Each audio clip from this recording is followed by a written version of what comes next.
महाराष्ट्र को लेकर supreme court में सुनवाई शुरू हो गई है। शिंदे गुट के वकील हरीश साल्वे ने कोर्ट में रिवाइज्ड ड्राफ्ट जमा किया है। कोर्ट ने कल हरीश साल्वे को नए सिरे से ड्राफ्ट जमा करने को कहा था। रिवाइज्ड ड्राफ्ट जमा करने के बाद हरीश साल्वे इसे कोर्ट में अब पढ़कर सुना भी रहे हैं। तो कोर्टरूम के अंदर इस वक्त क्या हो रहा है, उसके बारे में और विस्तार से जानने के लिए मेरी सहयोगी गोनिका अरोड़ा का रुख करते हैं। गोनिका, रिवाइज्ड ड्राफ्ट पेश किया गया है शिंदे गुट के वकील हरीश साल्वे की तरफ से।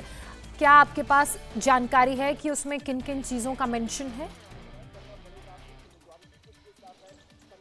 देखिए, क्योंकि ये जो रिवाइज ड्राफ्ट है, ये क्वेश्चनेयर सभी वकीलों से, सभी पक्षों से इसीलिए मांगा गया है क्योंकि कोर्ट एक कॉन्स्टिट्यूशन बेंच सेटअप करना चाहता है। कोर्ट ने पिछली 2 सुनवाइयों में भी इंटेंशन बताया था कि एक कॉन्स्टिट्यूशन बेंच इस मामले पर बनाया जाएगा, लेकिन वो कॉन्स्टिट्यूशन बेंच किन किन सवालों पर चर्चा करेगा, सिर्फ ये महाराष्ट्र के मामले तक सीमित नहीं होगा, बल्कि कोई और ऐसे मामले जो फ्यूचर में कोर्ट में इस तरीके से आ सकते हैं। कई ऐसे राज्य हैं जहां पर इस तरीके से मुख्यमंत्री बदल जाते हैं, सरकार बदल जाती है, विधायक पार्टी छोड़ देते हैं या फिर पार्टी से अलग हो जाते हैं। ये सारे सवालों के जवाब के लिए ही कोर्ट एक कॉन्स्टिट्यूशन बेंच बनाना चाहता है और उसी के लिए क्वेश्चनेयर तैयार करने के लिए कहा गया था। कल अभिषेक मनु सिंघवी ने अपनी दलीलें रखी, कपिल सिब्बल ने अपनी दलीलें रखी और आज हरीश साल्वे अपनी दलीलें दोबारा से शुरू कर रहे हैं क्योंकि उन्हें एक रिवाइज ड्राफ्ट फाइल करने को कहा गया था और उसमें सबसे पहले उन्होंने इसी चीज पर सवाल उठाया है। हरीश साल्वे ने यह कहा कि पहला सवाल यही है कि जो 10 शेड्यूल के मुताबिक जो डिस्क्वालिफिकेशन होता है, अगर ये कहा जाए कि स्पीकर इस कंक्लूजन पर पहुंच जाता है कि हाँ, जो मेंबर्स अलग हुए हैं और वो पार्टी में जिस तरीके से वो अलग हुए हैं वो इलीगल तरीका है और उनको डिस्क्वालीफाई कर दिया जाता है, तो क्या सदन में तब तक जो चीजें होती है, जितनी भी प्रोसीडिंग्स होती हैं, जब तक स्पीकर ये फैसला लेता है, क्या वो सारी चीजें इलीगल हो जाएंगी? चाहे विधानसभा में कोई फैसला लिया गया हो या फिर कोई और प्रोसीडिंग हुई हो, फ्लोर टेस्ट हुआ हो, तो क्या उन सारी चीजों को इलीगल करार दे दिया जाएगा? ये सवाल पूछा गया है। इसके अलावा सीजेआई ने फिर हरीश साल्वे से ये पूछा है कि व्हिप का फिर क्या काम है। उस पर हरीश साल्वे जवाब दे रहे हैं कि this is no per se illegality principle until the unless there is a finding of disqualification, यानी कि व्हिप का सवाल तब तक नहीं आता जब तक कि डिस्क्वालिफिकेशन डिसाइड नहीं होता है। और सीजेआई ने एक चिंता जरूर जाहिर की है कि हम इस चीज से इग्नोर नहीं कर सकते कि ये एक पॉलिटिकल पार्टी का मामला है और ये डेमोक्रेसी के लिए डेंजर हो सकता है जिस तरीके की घटनाएं होती है, यानी कि जो सदस्य पार्टी छोड़ देते हैं या पार्टी से इस तरीके से अलग होते हैं कि ना पार्टी छोड़ते हैं और ना पार्टी के नेतृत्व के साथ रहते हैं, कि ये सारी एक्टिविटीज डेमोक्रेसी के लिए खतरा हो सकती हैं। लेकिन उस पर हरीश साल्वे कह रहे हैं कि इस मामले में जो विधायक अलग हुए हैं उन्होंने पार्टी छोड़ी ही नहीं है, इसीलिए डिस्क्वालिफिकेशन का सवाल ही पैदा नहीं होता। इससे डेमोक्रेसी को भी कोई खतरा नहीं है क्योंकि वो विधायक पार्टी में ही है। उनकी तरफ से अभी ना तो पार्टी को छोड़ा गया है, ना ही किसी और पार्टी के साथ मर्जर किया गया है, इसीलिए ना तो उन पर एंटी डिफेक्शन लॉ अप्लाई होता है और ना ही वो डेमोक्रेसी के लिए जो उनका कदम उठाया गया वो किसी तरीके का खतरा है। अभी हरीश साल्वे सारे सवाल जो उनकी तरफ से उस क्वेश्चनेयर में मेंशन किए गए हैं वो अभी कोर्ट को जानकारी दे रहे हैं कि क्या-क्या सवाल उनकी तरफ से उठाए गए हैं। चलिए गोनिका, मैं आपको रोकना चाहूंगी। इसी बीच एक और बड़ी खबर आ रही है, उसका रुख कर लेते हैं, फिर वापस आपका मैं रुख करूंगी। स्पीकर ने शिंदे गुट की अर्जी पर फैसला को लेकर जो बात सामने आई है वो आपको बता देते हैं।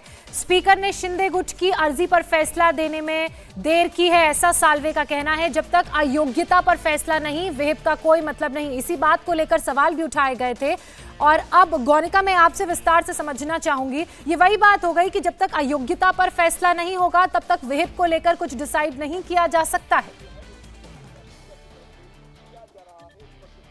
बिल्कुल, सबसे पहली इसीलिए जो तमाम दोनों पक्षों ने कल भी जो दलीलें रखी, आज भी जो दलीलें रखनी शुरू की हैं, उसमें सबसे पहले डिस्क्वालिफिकेशन पर ही दलीलें रखी जा रही हैं क्योंकि जब तक डिस्क्वालिफिकेशन डिसाइड नहीं होता तब तक स्पीकर क्या रोल रहा है, व्हिप नियुक्त होगा या नहीं होगा, ये सारी चीजें बाद में आती है। लेकिन सबसे पहले डिस्क्वालिफिकेशन ही डिसाइड होनी है क्योंकि अगर जो विधायक जो पार्टी से अलग हुए हैं, अलग नहीं हुए लेकिन एक अलग ग्रुप में गए हैं, शिंदे ग्रुप में गए हैं, उद्धव ग्रुप को छोड़कर, अगर वो डिस्क्वालीफाई हो जाते हैं तो सारा जो सारा जो फ्लोर टेस्ट हुआ है, इस वक्त नए मुख्यमंत्री बने, ये सारी चीजें इलीगल हो जाएंगी।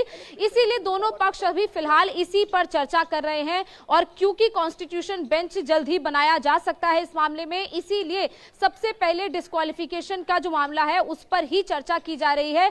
और अभी हरीश साल्वे की तरफ से दलीलें रखी जा रही है, कल अभिषेक मनु सिंघवी ने दलीलें रखी, उनकी तरफ से 10 शेड्यूल का जिक्र किया गया था कि खुद इलेक्शन कमीशन के सामने जाकर जो विधायक अलग हुए हैं उनकी तरफ से ये कहा गया था कि पार्टी में एक स्प्लिट हुआ है, स्प्लिट जब होता है तब या तो विधायकों को पार्टी छोड़नी पड़ती है या फिर उन्हें किसी पार्टी के साथ मर्जर करना पड़ता है, तभी वो डिस्क्वालिफिकेशन की प्रक्रिया से बच पाते हैं। लेकिन इस मामले में उनकी तरफ से ना तो किसी पार्टी से मर्जर किया गया, ना ही उनकी तरफ से पार्टी को छोड़ा गया, कोई नई पार्टी बनाई गई। इसीलिए ये पूरा जो मामला है वो डेमोक्रेसी के लिए सही नहीं है। उसे उनकी तरफ से बताया गया कि ये जो इनकी तरफ से इस तरीके से ग्रुप छोड़कर अलग ग्रुप में गए हैं वो इलीगल तरीका है और इसीलिए उनकी डिस्क्वालिफिकेशन को क्या ये बेस बन सकता है। इसीलिए लगातार मांग की जा रही है कि उनका डिस्क्वालिफिकेशन का प्रोसेस पहले पूरा हो जाने दीजिए।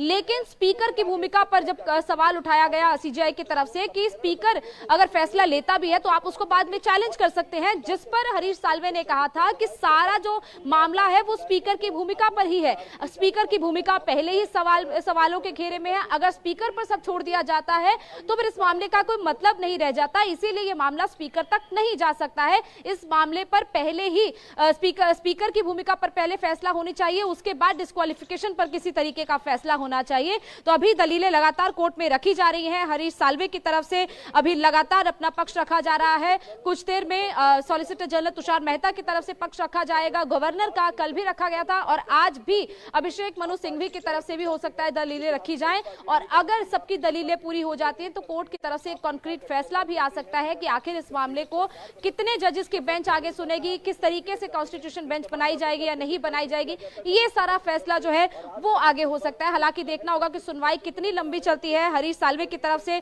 जिक्र किया गया है कि दो ऐसे इंपॉर्टेंट केसेस हैं जिसमें कि एक पॉलिटिकल पार्टी जो है कि एक पॉलिटिकल पार्टी डिसाइड कर सकती है कि किस तरीके से इस पूरे मामले पर जो विधायक अलग हुए हैं उनका क्या रुख रहता है। इसके अलावा इट इज नॉट अ पर से इलीगैलिटी, इसमें इलीगैलिटी का कोई सवाल नहीं है। And if months go by before disqualification is decided, और अगर डिस्क्वालिफिकेशन डिसाइड होने से पहले कई महीने बीत जाते हैं तो जो वोट दिए जाते हैं, जो फैसले लिए जाते हैं विधानसभा में, वो आखिर कैसे इलीगल हो सकते हैं, क्योंकि स्पीकर को कोई भी फैसला लेने में 1.5 महीना, 2 महीना, 3 महीने का वक्त लग सकता है। तो इतने वक्त में जो सारी विधानसभा में प्रोसीडिंग्स होती हैं आखिर वो कैसे इलीगल करार दे दी जा सकती है, ये हरीश साल्वे सवाल उठा रहे हैं। और जब बेंच बनाई जाएगी तो इन्हीं सवालों पर विस्तार पूर्वक सुनवाई होगी। इसके अलावा हरीश साल्वे की तरफ से यह भी कहा गया कि अगर ऐसा लॉ पास किया जाता है and they vote for the law, can you say the law is illegal because they are disqualified. यानी कि अगर ऐसा कानून कोई विधानसभा में बनाया जाता है और जो विधायक जिन पर डिस्क्वालिफिकेशन की तलवार लटकी हुई है वो उसमें शामिल होते हैं, उसमें वोट देते हैं, तो क्या उसको भी इलीगल करार दे दिया जाता है। तो ये सारे सवाल इस वक्त हरीश साल्वे कोर्ट में बता रहे हैं। जो भी उनकी तरफ से क्वेश्चनेयर तैयार किया गया है, ये सारी चीजें अभी वो कोर्ट में बता रहे हैं और इन्हीं चीजों पर ये तमाम वकील चाह रहे हैं कि चर्चा हो, क्योंकि कोर्ट की तरफ से ही सभी वकीलों से क्वेश्चनेयर मांगे गए थे। हो सकता है कि किसी ना किसी वकील के जो क्वेश्चनेयर है वो ओवरलैप भी करें और इसीलिए कोर्ट अभी सारे वकीलों से क्वेश्चनेयर लेके बाकायदा एक पूरा क्वेश्चनेयर तैयार किया जाएगा, एक ब्रीफ क्वेश्चनेयर तैयार किया जाएगा, ब्रीफ क्वेश्चनेयर तैयार किया जाएगा। साथ ही कॉन्स्टिट्यूशन बेंच बनानी है या नहीं बनानी है उस पर भी फैसला संभव होगा। इंडिया टीवी हर वक्त हर जगह डाउनलोड करने के लिए सर्च करें India TV news Google play store या ऐप स्टोर पर।